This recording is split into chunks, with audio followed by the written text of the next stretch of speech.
eyes have been on the Israel-Hamas war for more than 6 months, and there's also, of course, been the 2-year-old war between Russia and Ukraine.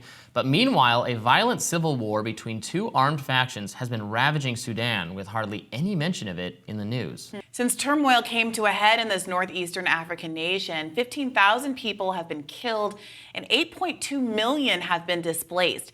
That's right, 8.2 million people displaced. This makes Sudan the largest displacement crisis in the world. United States Ambassador to the United Nations, Linda Thomas-Greenfield, addressed the deadly war in Sudan. Here's a little of what she said last Friday.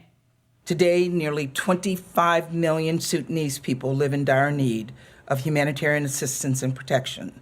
3/4 of them face acute food insecurity. Nearly 8 million have had to flee their homes in what has become the world's largest internal displacement crisis.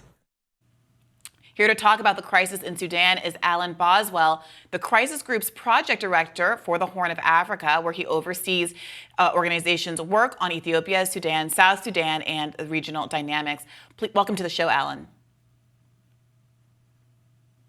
Can you start by telling us how we got here in the first place?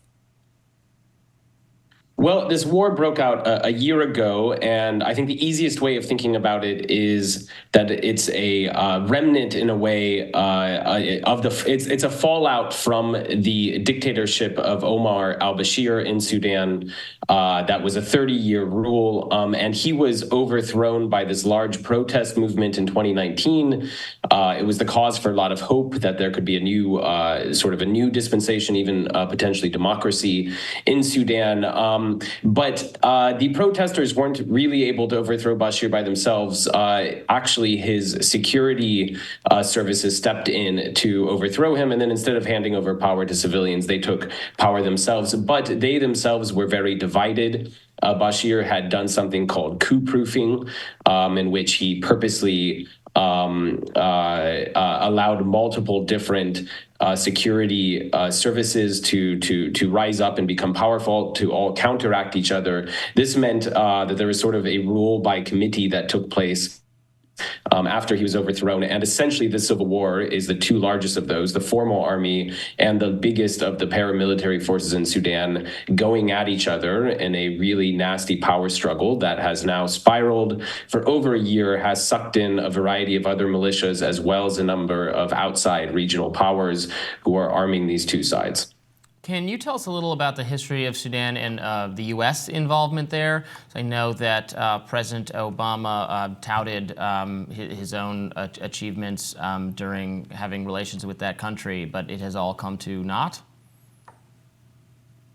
Yeah, the U.S. has, maybe to the surprise of many Americans, the U.S. has been a leading actor, if not the lead actor, on Sudan for several decades. It was the Clinton administration that first imposed really difficult sanctions on the Bashir regime in the 1990s, put it on the state-sponsored terror list. But then it was the George W. Bush administration that really spearheaded peace efforts to try to end what was a long, brutal civil war. That ended up leading to the secession of South Sudan in 2011. I was there when South Sudan seceded, and there was a lot of optimism, and Obama officials, because it was the Obama presidency, were patting themselves on the back about that. And throughout all of this, you saw, especially since the Bush administration, you saw a series of very high-level special envoys who were more or less the de facto diplomatic leads on the Sudan file for both Sudan and South Sudan after the two split. However, in recent years, we've seen that level of engagement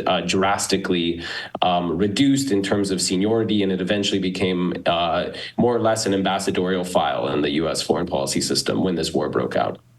What is actually the cause of the internal displacement? Is it people fleeing from open combat, the actual battle? Is it motivated in part by the food insecurity that Linda Thomas-Greenfield alluded to? What's going on the ground? Well, the fighting is the major cause of the humanitarian crisis. I mean, it is the cause of the massive humanitarian crisis going right now. It's difficult to describe how bad things are because obviously a lot of eyes of the world are on other bad crises. But you've had this war started in the capital of Khartoum, which meant that the center of Sudan has collapsed at the beginning of this war. It was a metropolitan area of some 8 million people, maybe more, maybe 10 million people. Millions of those are still trapped. It's been an active war zone ever since. Food can't get in or out except through smuggling. All the aid groups have left. Meanwhile, the western region of Darfur is also completely war-racked, also completely basically cut off from humanitarian assistance as well. And aid groups are warning that the country is barreling towards a famine that would affect millions of people and possibly something on the scale that hasn't been seen in recent memory. We haven't seen a collapse like this in this sort of Northeast Africa region since the collapse of Somalia 30 years ago. I just raise that to say if there's not a way to halt this soon, and if there aren't more focused efforts to end this war, we're looking at probably a decades-long attempt at rebuilding the state like we have seen in Somalia. And of course, the outcome of that has been a prolonged jihadist insurgency and a bunch of other, as well as piracy off the Horn of Africa coast and many other long-term security issues that plague not only the region, but end up being quite a headache for the wider world as well.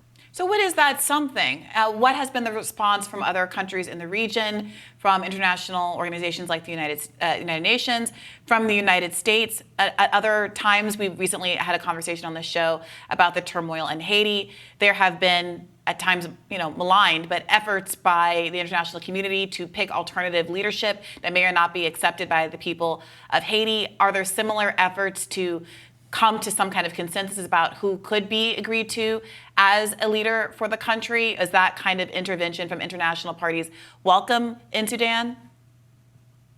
Well, there are the internal dynamics in Sudan, which I briefly outlined before, but this is also now a regional war. You have Egypt very much on the side of the formal army, which controls most of the east of Sudan, including Port Sudan on the Red Sea. And the UAE is the major backer of the Rapid Support Forces, which is the paramilitary force that controls much of the western side of the country. And Saudi Arabia is basically a neighbor of Sudan. It sits just across the Red Sea. And Saudi Arabia has a lot of leverage over both of these two warring parties. So the only major power that looks like it can really corral not only the internal but these external actors looks like the U.S. Crisis Group, the organization I work for, has been very openly disappointed in the Obama administration's response to this. The U.S.